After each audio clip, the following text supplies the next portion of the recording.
I don't like the position I've been placed in here.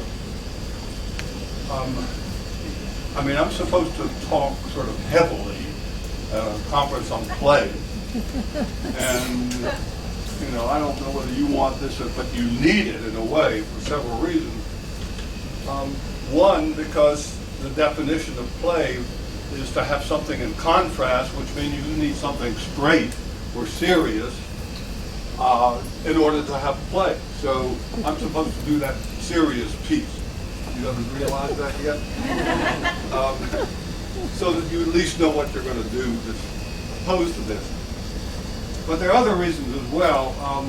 One of them is to relieve your guilt, because all of you paid a lot of money to come and play, and you know you should be working, and you spent your money or your organization's money, and to be frivolous like this for 4 or 5 days, you can't stand it. So if you listen to something that seems a little bit serious, then you can say it's all right, because this really has profundity to it. It's not just play, it's really important. Okay, so that's part of my job too, is to relieve your guilt. But there is, for me, I guess, some serious piece of it, which is to say, look, I look at the role of what I'm trying to do here is in part focus a little bit on concepts, on the conceptual nature of what we're doing. That is to say, to encourage us to not only do these things that we're going to do, but to reflect on them. To give them some kind of conceptual substance which will allow us to take them away, to see other possibilities, to see contexts in which they might be used, to see places in which we might bring them to life, because the concept will allow you to jump in ways that often the practice itself won't. And this is also, by the way, to try to encourage us at most of these sessions, I hope, and at the end of a number of the days, to come together to reflect on what it is we're doing. So we just don't exhaust ourselves in the doing themselves, so that that's it. But we come to think about it in ways that we can share, and which would sensitize us to new things, new ways we might look at things, other ways we might use them. It's this emphasis on reflection. Now there is, from the standpoint of the Taos Institute, another important issue here, which has to do with social construction. And what does this all have to do with social construction? Why play? What's the point of that? Why would we bother to do that kind of thing and get involved with this? So that's another piece of it. Okay. Seriously about play. If you go to the social science literature on play, by and large, it's a literature from Lev Vygotsky up through David Elkind. It's a literature which emphasizes the significance of play for children in human development. It's an absolutely significant developmental set of accomplishments that come through play. Now, by and large, these kinds of accomplishments, as they talk about them, have to do with the way in which the child begins to take on the roles of adults. A little girl with a doll becomes the mother. The boy with the trucks and the cars becomes now the driver or the maker of roads, and so on. So that play, and see, I'm already doing this, play is that vehicle by which you become the first steps towards becoming an adult in action, not just watching, not just objectively observing so that you can do those things, but actually carrying them out, exploring their possibilities. Now that's all very well and good, and I like that literature in a certain way, but I think there's more to be said about it from a constructionist standpoint. And here, that's why I brought the computer. I wanted to just read a couple, briefly, a couple of quotes. One of the major theorists on play is a Dutch historian by the name of Johan Huizinga. We've written a book called Homo Ludens, really major historical account of the development of play in cultures from very early centuries. And there's just a couple of quotes here which I think really set the stage. Culture arises in play. That is, play becomes that advanced process through which culture takes place. Okay? And the second one, play gives meaning to action. In effect,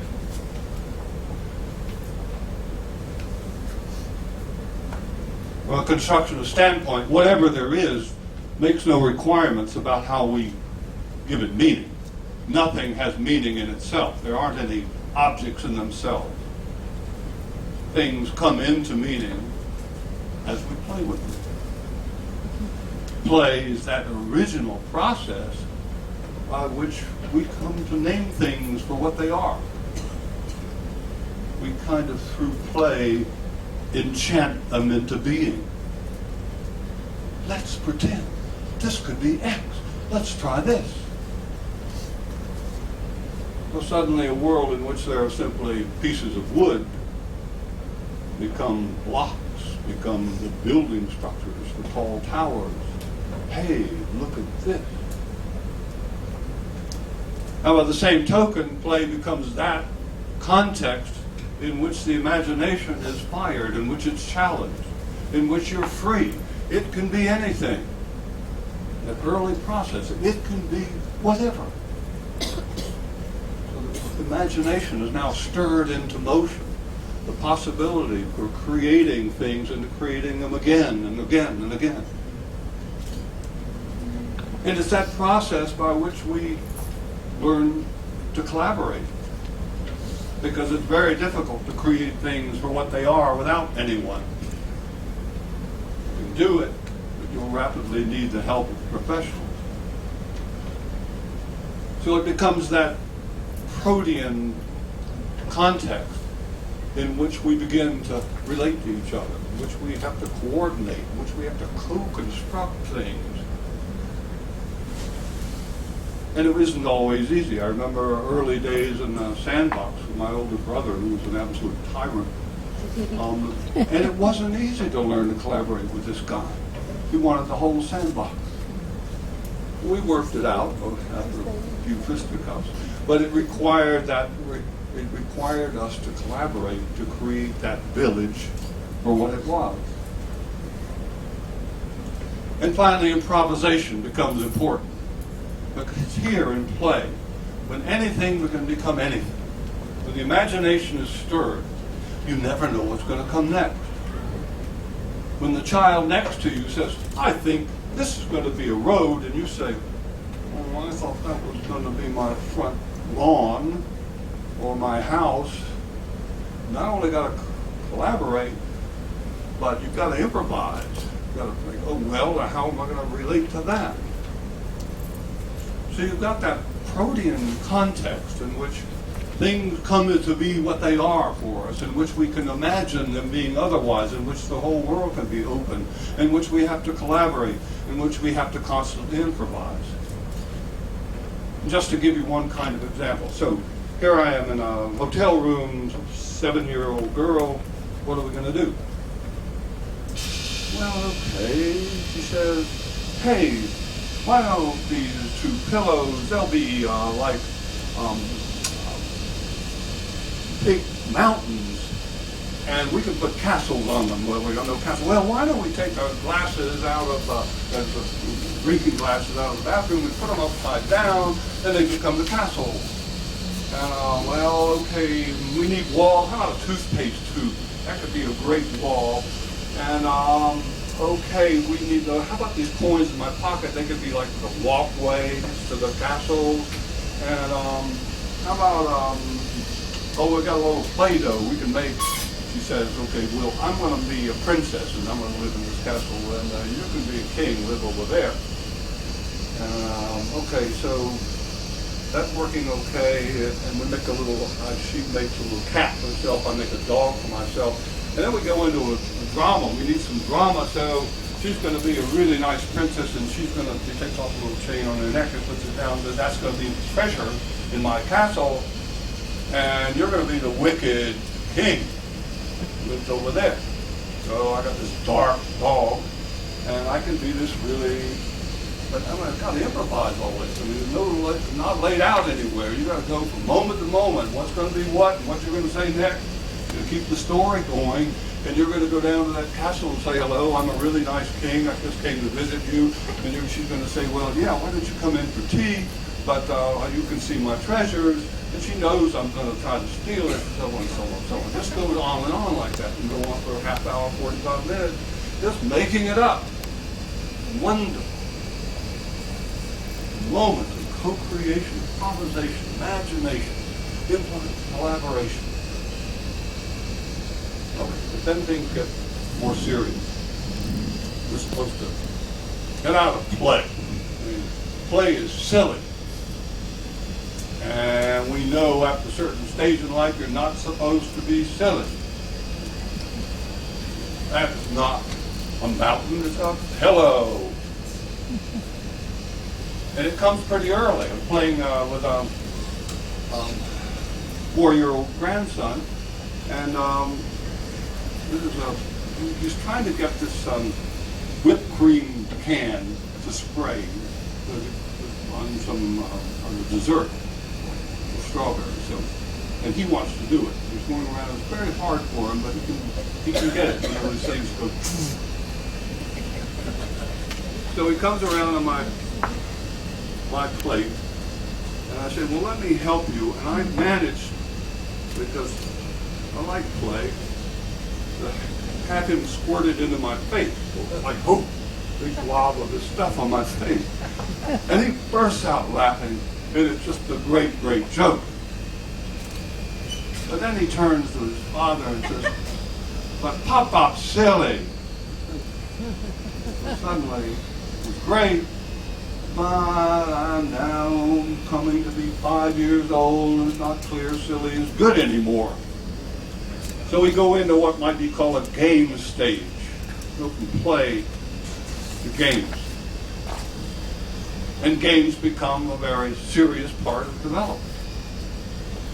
Because here, those imaginary worlds that we made up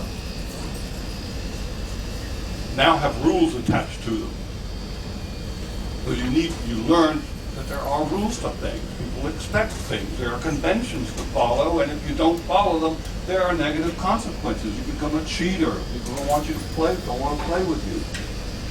You learn all that through things like Monopoly, Little League, field hockey, and so on, how to play by the rules. A really important developmental step. And we also learn to be skilled, and the hard work it takes to be skilled. How to do something well, and to do it over and over again so you can really do it well, so you can win at something. And that not only includes the skill of winning, but it also includes the skill of having an identity. How to do something, how to be the little piano star, or the first baseman on the Little League team. It means coming to have some kind of identity and learning how to maintain and sustain that identity. Okay. It also means learning how to compete. At least for most of the games we play in the West, how to compete, because that's going to be the nature of your life. As I think it was Winston Churchill who said this, that the Second World War, in terms of England, was won on the playing fields of Eton. That is where young men played rugby, got beaten up, competed anyway. So nothing could beat them. They were really tough. And character, building of character through games. What it is to lose something. Now, I've left out a point here I need in this. But let me see. Games will teach you that something has a point. that you just don't play. Play is just open. Doesn't necessarily have any point. Doesn't necessarily have to go anywhere. But when you get into games, they go somewhere. There's something at stake to do. There is usually winning of some kind and avoidance of loss. So the world becomes a place that has meaning. And here it's kind of interesting for me to think, I spend, probably you did too, and or maybe you still do, a lot of your time about wondering about, well, what's worth doing in life? Does my life make any difference? How am I spending my time? Is it worth it for me to go on a cruise in terms of what I can contribute to something, because I want to contribute. I want to make a difference. Now, why all that? I don't think Tonya in that hotel room is asking any of those questions, or any 3 to 4 to 5, 6-year-old probably asking questions like that. You don't have to be going someplace. You don't have to be accomplishing something. You don't have to be contributing something. Now, I don't know about you, but it hounds me all the time. I mean, I don't look forward to Cozumel in some way, because I can't imagine sitting all day on the beach. It's like beaches are hell. I mean, you just lie there. Well, let's go for a walk, because then you can get some exercise. Let's go for a swim, more exercise, because I want to do something. There's this wonderful photograph. It's in the Museum of Modern Art in New York with clearly a businessman on the weekend on the beach. And he's built like 55 sandcastles. Like all over the beach, these sandcastles. I mean, what else?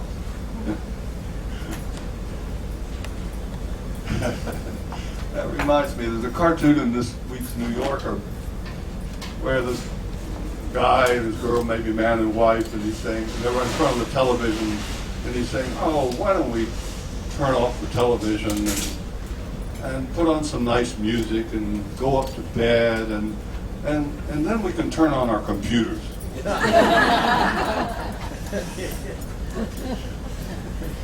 To do something. So anyway, games, important in giving us that sense of doing something, whether we want to or not.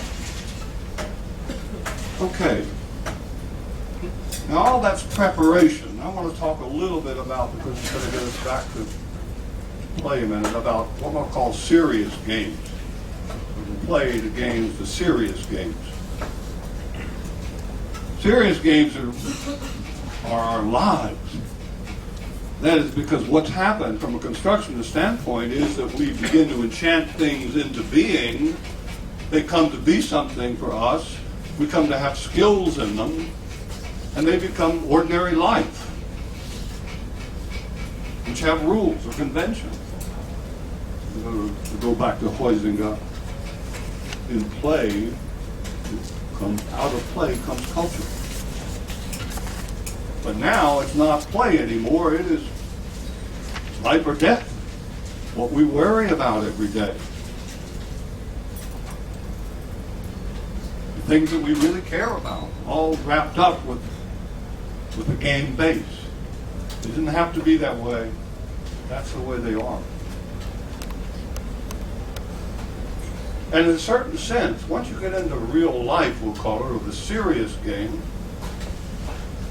even though we can't give it up that way, we live there, we do find it constraining. It's like that Marceau character who finds the wall. He's walking along and suddenly, and we run into it. Suddenly realizing that we're living in a confined, constrained world in which things are as they are, and we can't do anything about it. And that world is deeply problematic because our identities are wrapped up in it. We are those persons who we are, that husband or that wife or that professional, and that too is a constraint. because there are expectations that bind us into those roles. And so the possibility for sort of madcap creativity becomes really narrow, very narrow. Possibility for play becomes deeply problematic. I mean, it's really interesting. The early word for play that we translated into play had two meanings. One of them is what children do, play rooms. But the second one was frivolous, what we would translate. That is kind of worthless. So we don't do that anymore. The constraints are there so that we cannot easily press over those necessities. We lose the capacity for collaboration because we know what to do. We've learned the skills. We know what to do. I mean, I've had some experiences with colleagues who were in social sciences who were strong empiricists. And I make constructionist arguments about the possibilities of re-envisioning the science. And they can go along with it and say, yeah, that's really interesting. I think you're right. But I wouldn't know what to do on Monday because this is what I do. This is what I'm skilled at. Possibilities for collaboration become removed. I don't know. I know what to do, but I don't know what else to do. Possibilities for improvisation become constrained. It's like if one has a coherent, good, solid professional life, just think of everything that's blotted out, everything that one is not, all the potentials that are there but never used. And they feel strange. All of us will feel moments of strangeness this week as we're pushed to the edge. Count those as pluses. Every time you feel awkward, that's good.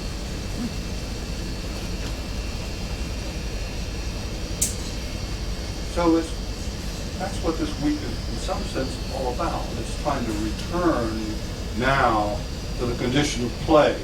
Return now to the condition of game. Return to play in which we can find again resources to question it all. This could be anything. This could be this could be that. Let's find out all those potentials of things that we could be, that we know how to be, but never have practiced very much because nobody's ever given us a way to do it. To try to rediscover sources of wonderment, of joy, to increase the capacities and appreciation of improvisation and disruption. And with each other. And I want to just finally emphasize this with each other business. As I find it takes a partner and it takes trust. I love playing with children because they're immediately trusting and anything can be anything. And they bring that out in me. I'm the silliest person alive with a child. You will probably have a hard time bringing that out, but some of you will. You can do it. There are people who you trust who can do that for you. Now, I got to say, I find, for example, in my relationship with Mary, I tend to have this kind of, and that's why I guess I'm put in this role, this kind of more serious prospects. I mean, I'm really been brought up on this achievement bit. So when I've got a paper to write, let's say on a subject, somebody says, hey, would you like to write on that? I'm not sure, but it could be interesting. So I say, okay, maybe I'll give it a try. And I've got my sort of narrow way of looking at it. Well, Mary's sort of more player. She's like, she was not brought up so much on that achievement modality. So I just say, Mary, what do you think about X? And she just sort of runs. They just run irrelevantly, I think. Oh. But it's associative. So And I love it because it's like she opens up these faces I had never thought, well, that could be, maybe you could make that link, and then I just sit there thinking of it and taking all this in, and it's like a wonderful playmate. Wonderful playmate. And here we are with each other, and what we've really got to do is to trust each other, that, hey, we can be silly, it's okay, it's really all right, and we'll still respect you, still love you, even if you are childish. And that we can play in games that we can trust, because what those games will do is they sanction silliness. They allow it, they invite it, they invite you into a different identity. Speaking of being silly. And I'm just kind of say, look, when I looked at that list of people who were coming, I thought, well, a number of them I knew, and I thought, oh, that's fantastic that they're coming. I thought, wow, we're going to be here. And I think probably anybody who's known here, you'll probably have that feeling about each other. But this is what I felt. Each one here is an enormously valuable resource for us, because they will help us to be other things. They will help us, and all the lessons that come out of this in play. So, thanks very much for listening.